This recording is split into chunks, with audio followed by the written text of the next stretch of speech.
Welcome to home made cooking. ఈరోజు మనం తయారు చేసుకోబోతున్నాం బొబ్బర్ల ఫ్రై. ఈ బొబ్బర్ల ఫ్రైని చాలా ఈజీగా అదేవిధంగా చాలా టేస్టీగా తయారు చేసుకునే విధానం మనం ఇప్పుడు ఈ వీడియోలో చూద్దాం. ముందుగా ఒక బౌల్ తీసేసుకొని ఆ బౌల్లో ఒక గ్లాసుడు బొబ్బర్లను వేసేసుకోవాలి. ఇలా ఒక గ్లాసుడు బొబ్బర్లను వేసేసుకొని అందులో కొద్దిగా వాటర్ పోసేసి బొబ్బర్లను వాష్ చేసేసుకోవాలండి. ఇక్కడ నేను తెల్ల బొబ్బర్లను తీసేసుకుంటున్నాను.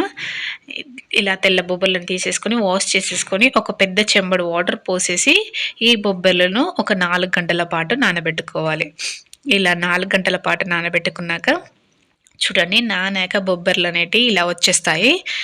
ఇలా నానిపోయి చక్కగా ఇలా వచ్చేస్తాయి, ఉబ్బిపోయి వచ్చేస్తాయి. ఈ బొబ్బర్లు అనేటివి చాలా తొందరగా నానిపోతాయండి. సో ఇలా నానిపోయి వచ్చేస్తాయి. వీటిని ఒక పక్కకు పెట్టేసుకొని స్టవ్ ఆన్ చేసేసుకొని స్టవ్ పైన ఒక కడాయి పెట్టేసుకోవాలండి. నేను ఇక్కడ ఒక ముక్కుడు పెట్టేసుకొని అందులో లైట్గా ఆయిల్ వేసేసుకోవాలండి. ఒక 2 టేబుల్ స్పూన్ల ఆయిల్ వేసేసుకోవాలి. ఇలా వేసేసుకొని దాంట్లోకి 1/2 టేబుల్ స్పూన్ జీలకర్ర, ఇక్కడ నేను చిన్న టేబుల్ స్పూన్తో తీసుకుంటున్నానండి.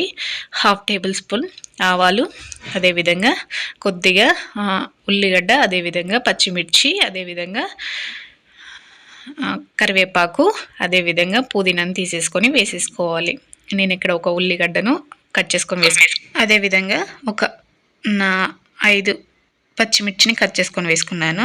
ఇవన్నీ పూర్తిగా వేగే వరకు వేయించుకోవాలండి కలుపుకుంటూ. అదేవిధంగా ఇందులోకి కొద్దిగా పసుపును వేసేసుకోవాలండి. ఇలా కొద్దిగా పసుపును వేసేసుకొని మళ్ళీ ఒకసారి గరిటెతో కలిపేసుకుంటూ ఫ్రై చేసేసుకోవాలి. ఇలా పుదీనా, కరివేపాకు, అదేవిధంగా పచ్చిమిర్చి, అదేవిధంగా ఉల్లిగడ్డ వేగే వరకు ఫ్రై చేసేసుకోవాలి. ఇలా ఫ్రై చేసేసుకున్నాక మనం ముందుగా నానబెట్టుకున్న బొబ్బర్లు ఉన్నాయి కదండి, ఆ బొబ్బర్లను తీసేసి ఇప్పుడు మనం ఫ్రై చేసి పోపు పెట్టుకున్న పోపు దినుసులలో బొబ్బర్లను వేసేసుకోవాలి. ఇలా చేయితో తీసేసుకుంటూ ఇలా వేసేసుకోవాలండి. ముగ్గుట్లో ఇలా వేసేసుకొని మొత్తం వేసేసుకొని గరిటె తీసేసుకొని పోపు అదేవిధంగా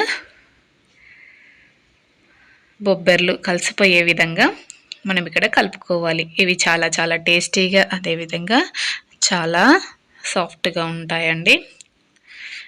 ఇలా చేసుకుంటే చాలా టేస్టీగా ఉంటుందండి. ఇందులోకి ఒక టేబుల్ స్పూన్ ఉప్పు, అదేవిధంగా ఒక టేబుల్ స్పూన్ ధనియాల పౌడర్ వేసేసి కలుపుకోవాలి.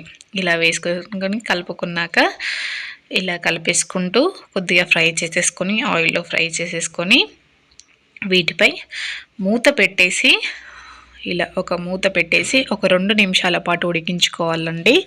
ఈ బొబ్బర్లు పోపులో ఉడికిపోవాలండి. ఉడికిపోతేనే కారం, ఉప్పు అన్నీ పడతాయి. సో ఇలా ఉడికించుకున్నాక మళ్ళీ మూత తీసేసి మళ్ళీ ఒకసారి అడుగంటకుండా కలిపేసుకొని ఇలా మూత తీసేసి అడుగంటకుండా కలిపేసుకోవాలండి. ఇలా మధ్య మధ్యలో కలుపుకుంటూ ఫ్రై చేసేసుకోవాలి. ఇలా ఫ్రై చేసేసుకుంటే సాఫ్ట్గాను అదేవిధంగా టేస్టీగాను వస్తాయి. మళ్ళీ మూత పెట్టేసి మళ్ళీ 2 నిమిషాల పాటు ఉడికించుకోవాలి.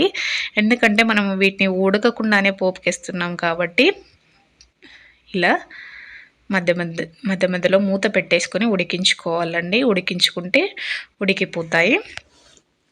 ఇలా ఉడికిపోయాక మళ్ళీ ఒకసారి మూత తీసేసి కలిపేసి మళ్ళీ ఒకసారి మూత పెట్టేసి మరొక 2 నిమిషాల పాటు ఉడికించుకోవాలి. ఇలా ఉడికించుకొని మళ్ళీ ఒకసారి మూత తీసేసి మళ్ళీ ఒకసారి ఆయిల్లో ఒకసారి ఇలా కలిపేసుకుంటూ ఫ్రై చేసేసుకోవాలండి. ఇలా ఫ్రై చేసుకున్నాక కొద్దిగా మసాలా వేసేసి లాస్ట్లో కొద్దిగా మసాలా వేసేసి మళ్ళీ ఒకసారి కలిపేసుకోవాలండి. ఇలా కలిపేసుకోవాలి. అంతే అండి. ఇవి చాలా చాలా టేస్టీగాను అదేవిధంగా చాలా చాలా క్రిస్పీగా సాఫ్ట్గా కూడా ఉంటాయండి. మీరు ఒకసారి ట్రై చేసి చూడండి, చాలా ఈజీగా అయిపోతుందండి. మూత పెట్టేసి స్టవ్ ఆఫ్ చేసేసుకోవడమే అండి. స్టవ్ ఆఫ్ చేసేసుకొని ఒక బౌల్లోకి సర్వ్ చేసేసుకోవడమే. ఇవి చాలా చాలా టేస్టీగా ఉంటాయండి. మీరు మస్ట్గా ట్రై చేయండి. నా వీడియోస్ కనుక మీకు నచ్చినట్లయితే ప్లీజ్ లైక్ చేసుకోండి, సబ్స్క్రైబ్ చేయండి ప్లీజ్.